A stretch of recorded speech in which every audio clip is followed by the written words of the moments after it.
Hello，大家好，我是高恩，感谢大家继续关注我的频道。这期内容和大家聊一聊最近都在关注的 Pi Network 开源的事情，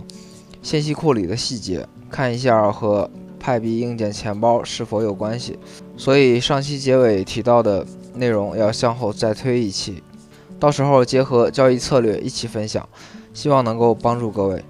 高恩目前主要跟进 Pi Network 分享传递思维观点，以后也会分享趣人趣事、知识故事、探索未知、实用资源的内容。大家点赞、订阅、分享，也别忘了点亮小铃铛，打开提醒，支持下高恩。这次尼古拉斯博士将 Pi Network 添加到 Sleep 0044信息库的消息比较火热。大家都知道我是提前准备内容，所以是不怎么跟热点的，主要是不太习惯仓促整理内容，也怕传递出没有验证好的信息，造成误会。这次也是先核对了 GitHub 的尼古拉斯博士账号信息，再去了解其他信息的。之前也是在 Twitter 被冒充的账号推文蒙蔽了2次，所以在这里也提示一下，要认准尼古拉斯博士的个人 Twitter 账号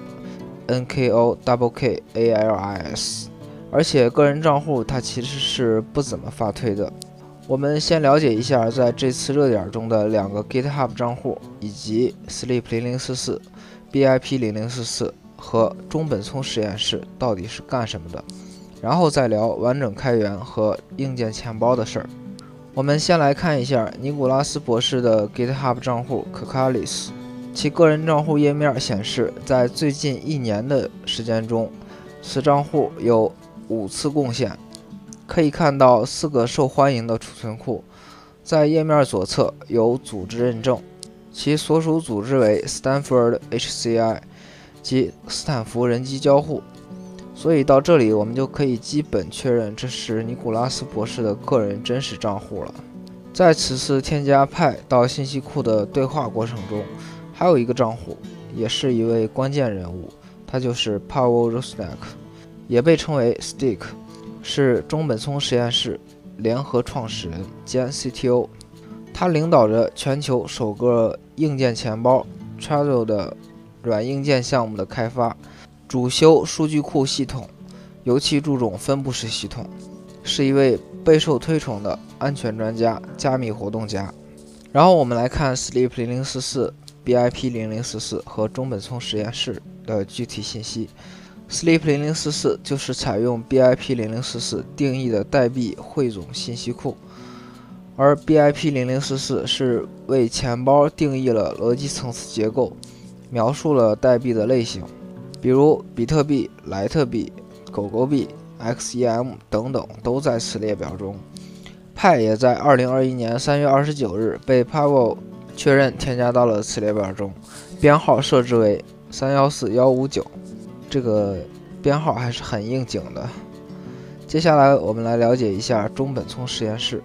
在 Pavel 的个人主页中有中本聪实验室的官网，简单看了一下，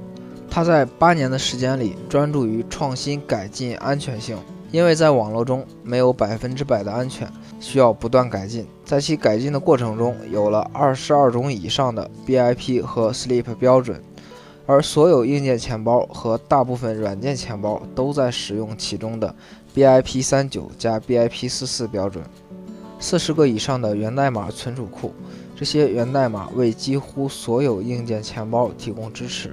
对开源的无限贡献。这些都是其官网的介绍，确实在 GitHub 中也有所体现了。Pavel 仅在最近1年就有2450次的贡献。刚才我们知道了中本聪实验室主要是做加密资产硬件钱包方面的。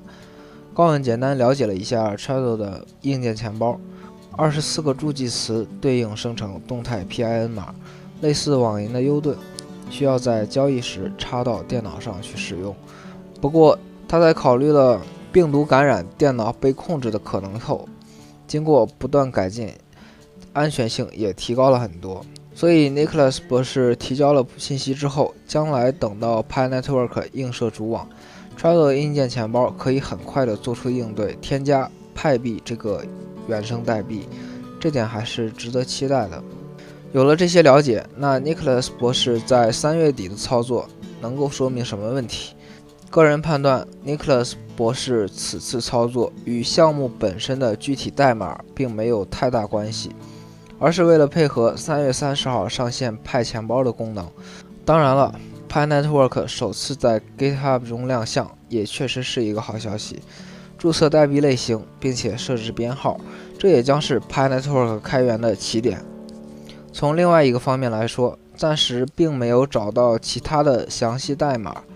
而且代码一直都没有放出来，在3月底突然放出来项目具体代码，实际上也并不是特别必须的。好了，这些就是这一期高恩的观点。如果有区块链大佬发现其中错误的地方，还请指正。毕竟是半路出家学习中。如果你有其他观点，也欢迎关注混沌界公众号，菜单栏找到我高恩社群，加入微信群参与我们的讨论，或者扫描电报群二维码加入电报群。还没有订阅频道的，赶快来一波3连支持一下吧。另外，需要熟悉交易市场、储备经验的朋友，个人推荐币安交易所，注册链接放在说明区和评论区。下期我们将会结合近期行情分享、仓位管理的提醒，对大势和现阶段行情走势经验储备的个人看法。我是高恩，下期再会吧，拜拜。